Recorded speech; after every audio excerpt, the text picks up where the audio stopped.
Hey media, today I want to talk about the basics of CMC or computer mediated communication. Now I've already defined this for you. The word mediated just means to go in between. So computer mediated communication is communication between at least two people using some type of computer device, whether that's a cell phone, a tablet, a computer, any of that could be computer mediated communication.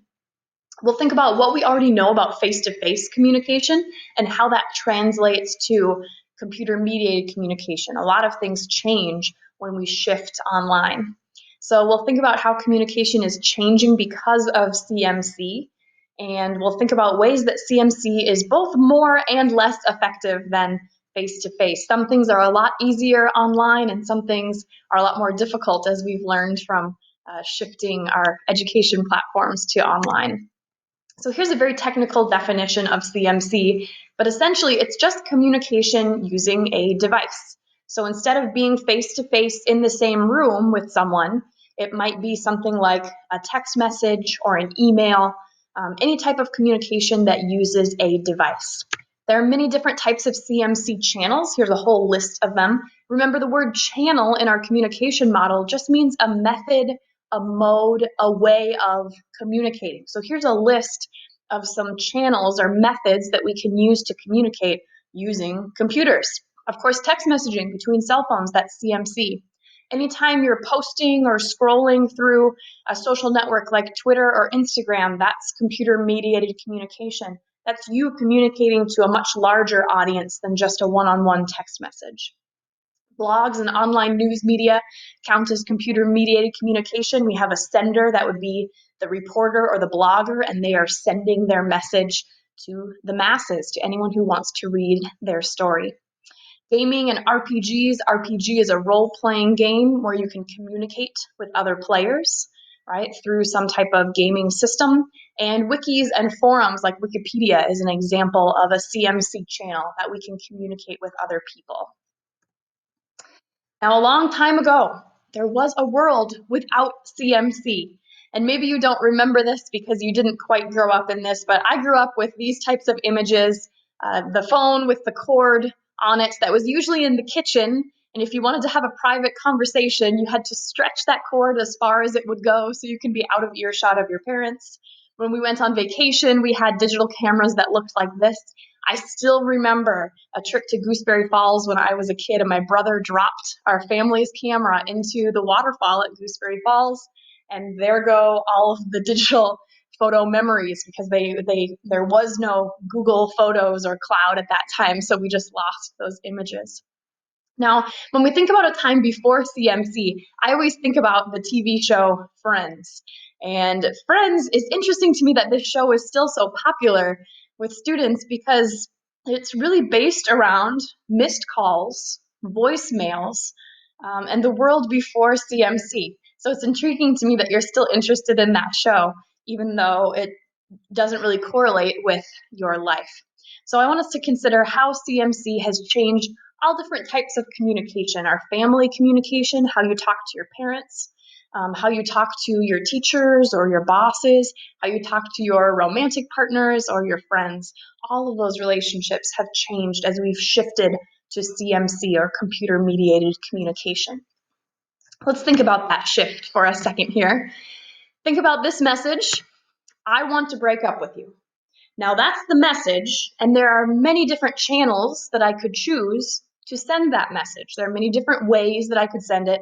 There are many modes or methods of communication I could use. Think about how that message changes with each of these different channels. If you say, I want to break up with you, and you write someone a handwritten letter. You verbally have someone else deliver your message, I want to break up with you. Posting on social media that you are breaking up with someone. Seeing them in the hallway at school and just telling them to their face, I want to break up with you. Over a telephone call, face-to-face on a date, or in a text message. Now, whichever method or channel of communication you choose, the message is still the same, but something else changes because of the channel that you've chosen. So if we're thinking about maybe the nicest or most respectful way that we could break up with someone, probably face to face, right? Coming from you, not coming from someone else. Maybe the meanest or most disrespectful way, I don't know. There are a couple on here that are pretty bad.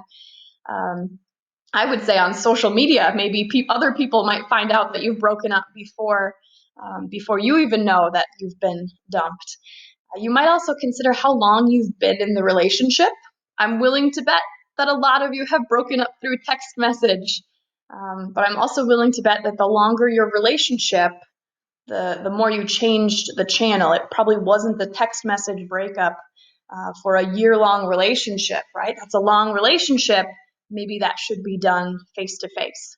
So whichever channel or method of communication you choose, there's something called a subtext, right? And a subtext just means below or underlying. It's the underlying feelings in a message. So based on the channel or the medium that you choose, the message changes a little bit.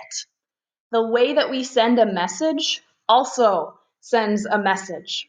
So if we go back to our list, now look at this first method of communication. I want to break up with you through a handwritten letter that would also say, and I care about you, and I'm sorry.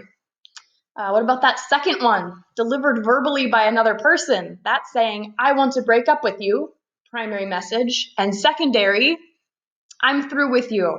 I'm scared of you. I've moved on to someone else, maybe. Those are all secondary messages. Posted on social media, primary message again, I want to break up with you. Secondary message or subtext, I want to embarrass you, or I don't want to see you, so I'm doing this from far away. So you can see how all of these different channels lead us to a different subtext or a different meaning that we can add to this message. The medium, the way that we send a message, also sends a message. So that's important to consider when we're deciding how we want to send a message to someone. Finally, there are 3 characteristics or qualities of computer-mediated communication that we'll be considering as we continue through this unit. The first is that CMC is both synchronous and asynchronous. You probably know what the word synchronous means. It means at the same time. Maybe you've heard of synchronized swimmers or you've seen synchronized divers. So asynchronous is the opposite. CMC can be both at the same time and not at the same time. Let me explain how that works. So for synchronous communication, maybe I could be sending you a message on Schoology the exact same time that you are sending me a message, and those messages are sent synchronously. They're crossing paths at the exact same time.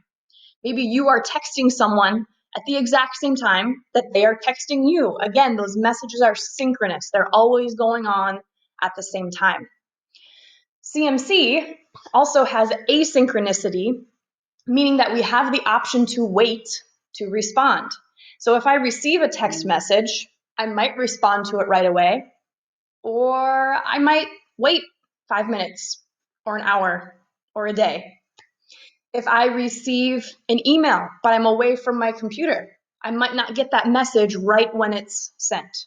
So even though message can be synchronous, they can be sent at the same time, they can also be asynchronous because of how frequently we access CMC and the conscious decisions that we make to wait to send or reply to messages. The second quality or characteristic of CMC is that it is hyper-personal. Our last 2 characteristics both start with the word hyper, and hyper just means really or very. So CMC is hyper-personal because we grow to greater, faster levels of intimacy than face-to-face. Now, I know this one seems counterintuitive because generally we think, well, if I'm getting to know someone face-to-face and I'm sitting right next to them, I'm going to get to know them really quickly. But actually, we feel really vulnerable when we're with people, and we might be intimidated, we might be scared to share personal details, but online, we feel safer. We feel like we have a mask of this screen. And even though we know it's a real person that we're talking to on the other side of this text message or on the other side of this email, there's this false sense of security that we can hide behind. So we feel more willing to say things online than we would in person. Maybe you've seen this in the comment section of some news articles that people will essentially attack the person who wrote the article. Now, I'm willing to bet they wouldn't say those exact same things in person. They might tone it down a little bit, but online, they're free and willing to say whatever they feel. So this happens when we're building relationships online, and we often feel more willing to share things online because we feel safe. I've experienced this when I've taken online classes, and I've really gotten to know my classmates because they share personal information right away. I've learned about people's health history. I've learned about people's divorces. I've learned about people's children, all because they share this information online. And if we met face to face, they might be slower to share some of that information. And this is one reason that online dating has taken off so quickly, because we're much more willing to share private information online than we are face to face. Face to face, it takes some time. We're intimidated, we're scared. Online, it feels safer. The final characteristic of CMC is that it is hypertextual or very textual. This means that we are lacking nonverbal cues and clues. Right? In a text message, all you have are the words. You only have that medium. You don't have someone's facial expressions. You don't have their tone of voice. You don't have their gestures. You don't even have how close or far away they would stand to you to say that. All of those interact together to give us a full message. Now, we've tried to combat this a little bit, right? We have emojis and emoticons on texting, but that smiley face emoticon isn't going to capture all of the details that your actual face would, because there's certainly a difference between a real smile and a fake smile. And emojis can't truly capture all of the expressions in a human face. They certainly can't capture tone of voice. Another way that we've tried to combat this is by using capital letters, right? Capital letters mean that you are yelling in your text message. But are you excited yelling? Are you angry yelling? There's a big difference when we can see someone and hear them than when we just see that text message. So whether it's an email or a text message, whatever it is, we're still lacking some of the nonverbal clues that we usually get.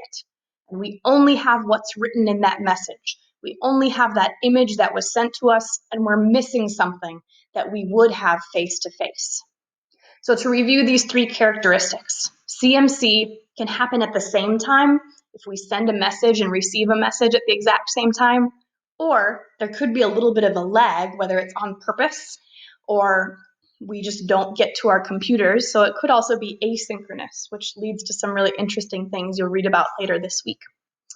CMC is also hyper-personal. We feel comfortable sharing more information online than we would face-to-face because it's hard to talk to people face-to-face, and it feels easier or safer when we're online. We can hide behind this screen.